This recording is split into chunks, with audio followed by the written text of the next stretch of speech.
Assalamualaikum warahmatullahi wabarakatuh. Salam sejahtera bagi kita semua. Om Swastiastu, Namo Buddhaya, salam kebajikan.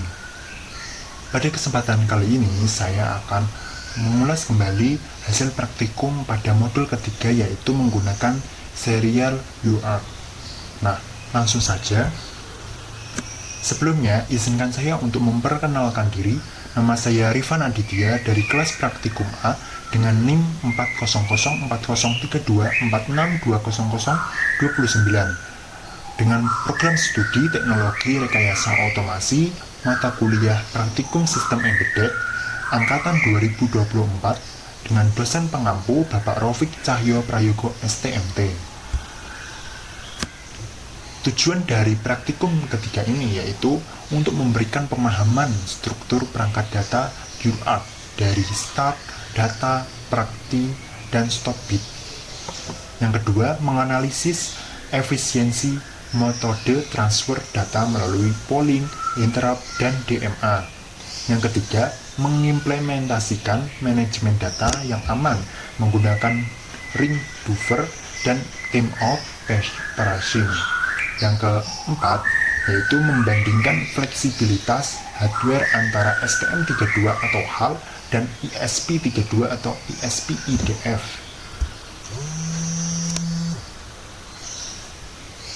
Nah, frame data UART yaitu start, data partisi, dan stop bit, yang mana data mengkomunikasikan UART atau menginformasikan, yaitu untuk dikirimkan dalam unit paket yang disebut frame data, karena bersifat asinkron, yang mana setiap frame dimulai dengan start bit dan logika rendah atau 0, untuk kemudian menyinkronkan data pengiriman dan menerima. Setelah itu diikuti oleh data bits, yang mana membawa informasi utama, biasanya yaitu 8 bit, dan party bit operasional sebagai mekanisme untuk pengecekan kesalahan sederhana. Yang terakhir yaitu frame ditutup dengan stop bit, yaitu logika tinggi atau 1, untuk menandai akhir transmisi satu paket dan data sebelum melalui frame berikut. Nah, sinyal EID atau jalur UART biasanya berada pada logika tinggi, sehingga start bit berfungsi untuk sebagai pemicu transisi atau mendeteksi awal data. Konfigurasi SNI dan baud rate, yaitu konfigurasi 8N1 ini yaitu adalah standar industri yang paling umum digunakan, yang mana berarti terdapat 8 bit data atau N no party dan 1 stop bit, yaitu agar mengkomunikasikan berhasil. Kedua perangkat harus memiliki baud rate, yaitu kecepatan bit per detik yang detektif, misalnya 8900 sampai 11.5200 bits. Nah, ketidaksesuaian baud rate akan menyebabkan data yang diterima menjadi karakter acak atau code root karena kegagalan sinkronisasi waktu pada level bit. Baud rate menentukan durasi setiap bit di dalam kabel, sehingga penyimpangan kecil sekalipun dapat menyebabkan akumulasi error pada data bit terakhir. Perbedaan antara polling, phase interrupt, dan DMA, yang mana terdapat 3 tingkatan efisiensi dalam menangani UART. Polling adalah metode di mana CPU terus-menerus menggunakan register data yang seringkali menyebabkan pemborosan sumber daya prosesor. Interrupt lebih cerdas karena CPU hanya akan merespon saat pada data melalui handle khusus atau ISR. Sedangkan DMA, Direct Memory Access, adalah metode paling efisien karena memindahkan data langsung dari peripheral ke memori tanpa melibatkan CPU sama sekali, sehingga prosesor dapat menjalankan tugas dalam lainnya secara simultan. Atau penggunaan DMA sangat direkomendasikan pada aplikasi dengan throughput data tinggi agar resiko overrun error dapat diminimalisir. UART pada ESP32 dengan STM32 Perbedaannya yaitu secara hardware, ESP menawarkan fleksibilitas tinggi dengan 3 port UART yang bersifat pin programmable, di mana jalur TX dan RX bisa dipindahkan ke hampir semua GPIO melalui fitur GPIO matrix. Sebaliknya, STM32 menyediakan hingga 3 atau lebih peripheral UART yang memiliki fungsi pin tetap atau fixed alternate function, yang mana unggul dalam fitur sinkron dan mendukung hardware low control yang sangat stabil untuk standar industri. Fleksibilitas SPM32 memudahkan desain jalur PCB karena tidak terpaku pada pin tertentu, sementara keunggulan STM32 terletak pada kebanyakan variasi mode komunikasi yang didukung oleh satu peripheral. Nah, konsep ringan buffer framing atau CRC dan timer outparsing, yang mana untuk menangani aliran data yang cepat dan mencegah kehilangan data atau data loss digunakan untuk ring buffer atau security buffer sebagai wadah penyimpanan sementara yang bekerja secara terus-menerus dalam sistem yang kritis. Kita menerapkan framing atau penanda awal dan akhir pesan, dan CCR atau Chilling Reduce Check untuk memastikan integrasi data dan gangguan sinyal elektromagnetik. Selain itu, Time Out Parsing digunakan untuk memutus proses pembacaan jika data tidak lengkap dalam durasi tertentu, memastikan sistem tidak terjebak dalam kondisi inhibitif atau lock saat menunggu kiriman data yang hilang. Nah, langsung saja kita melakukan percobaan yang pertama, yaitu kontrol LED pada ESP32 menggunakan komunikasi UART dan GUI Python. Nah, berikut ini adalah program dari ESP32 yang dimana kita menggunakan serial UART. Nah, ini adalah programnya seperti ini. Programnya. Setelah itu, nah di sini kan ada long frame, height, width, frontnya console, state-nya disable, insert background-nya ini. Setelah itu langsung saja kita run Python file untuk menampilkan GUI-nya. Nah, di sini sudah tampil untuk GUI dari ESP32 UART-nya. Nah, setelah itu kita hubungkan ke hardware-nya, maka dia akan mendeteksi. Nah, kalau mendeteksi itu dia ada status tombolnya tuh kelihatan, yang dimana kita menggunakan pin 18 untuk LED pertama dan pin 5 untuk LED kedua. Untuk LED pertama tuh yang status tombolnya itu, yang sedangkan untuk kontrol LED pertama pin 23 dan LED kedua yaitu pin 22. Nah, mungkin itu saja. Nah, jadi ini tuh konfigurasinya untuk LED 1 tuh untuk TX dan LED 2 itu untuk RX-nya. Gitu. Nah, di sini terdapat program dari ESP32 pada percobaan pertama. Nah, ini programnya. Setelah itu pas di kita run, maka dia akan muncul aplikasi GUI dari Python. Nah, maka jika kita pencet LED pertama on, maka di tampilan GUI akan on. Jika di LED kedua on, maka ini off. Kita coba LED 2 off, nah dia lampunya akan off juga. Jadi itu tujuannya. Nah, kalau misalkan all on, dia juga LED 1 dan LED 2 on dua-duanya. LED 1.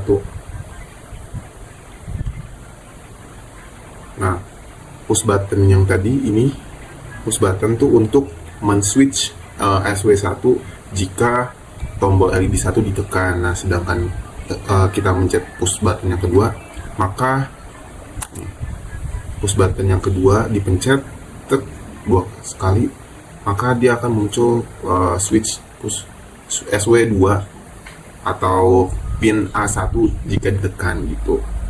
Nah, jadi tuh kita tujuan dari praktikum ESP32 menggunakan kontrol LED menggunakan codingan Python ini tuh jadi itu serial UART. Jadi komunikasinya menggunakan serial UART yang dimana kita menampilkan LED 1 dan LED 2 menggunakan kontrol dari GUI tersebut. Jadi jika GUI-nya ditekan on, maka LED-nya juga on otomatis. LED jika ditekan off, maka LED-nya juga off gitu. Nah, setelah hasil dari percobaan pertama, dilanjutkan melakukan percobaan kedua, yaitu mengontrol LED pada STM32 menggunakan komunikasi UART dan GUI Python. Pada percobaan yang kedua, kita menggunakan STM32 melalui serial UART. Nah, ini merupakan program dari STM32-nya. Seperti ini programnya. Terdapat LED, switch, atau push button, terus menggunakan RX dan TX juga konfigurasi pinnya. Nah, setelah kita run, maka akan muncul aplikasi GUI-nya. Nah, jika ditekan on, tombol on di aplikasi GUI di codingan Python, maka dia akan tertera log serialnya LED 1 on dan LED 2 on. Nah, untuk BTN satunya itu atau push button satunya itu kan belum dipencet, jadi mati atau 0, dan push button 2-nya 0 juga, itu artinya mati, belum hidup. Nah, kita tuh menggunakan port COM6 dan baud rate-nya sebesar 115.200. Ini menyesuaikan codingan dari STM32-nya tersebut gitu. Nah, kalau kita off juga dia akan secara real time membaca hasil dari serial komunikasinya gitu. Statusnya kan tuh jika ditekan off. Nah, kalau misalkan push buttonnya ditekan, maka buttonnya akan tertulis 1, button 2-nya juga tertulis 1, yang dimana artinya itu hidup atau push buttonnya ditekan gitu.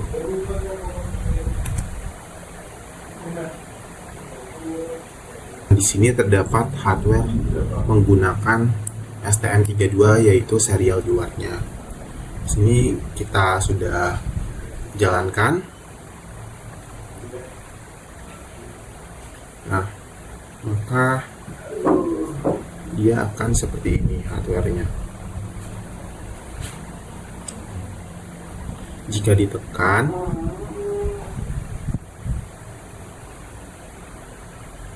bentar kita run dulu Python filenya. Nah, muncul GUI-nya tersebut. Nah, kita tekan tombol LED 1 on di GUI-nya. Nah, maka dia akan muncul di sininya. Tuh.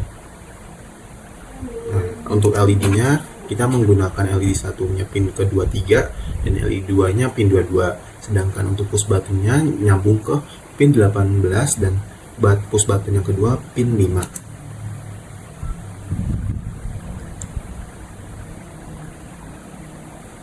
Nah, jika ditekan tuh dia akan kedap-kedip seperti itu. Dan yang ketiga yaitu percobaan mengkomunikasi full duplex antara STM32 dan ESP32. Nah, selanjutnya di sini terdapat program dari percobaan yang ketiga yaitu full duplex. Nah, untuk LED yang pertama kita menyambungkannya dengan PA0, untuk LED kedua kita sambungkan ke PA1, untuk LED ketiga PA2 dan untuk LED keempat PA3. Nah, untuk switch 1 atau push button yang pertama kita sambungkan ke PB0 dan untuk ke push button yang kedua kita sambungkan ke PB1, yang dimana jika kita pencet push button, maka dia akan menyala atau hide. Tuh. Nah, ini untuk programnya sendiri.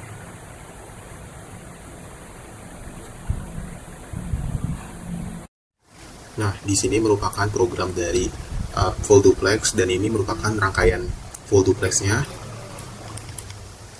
Nah, kita menggunakan STM32F103 dihubungkan dengan ESP32.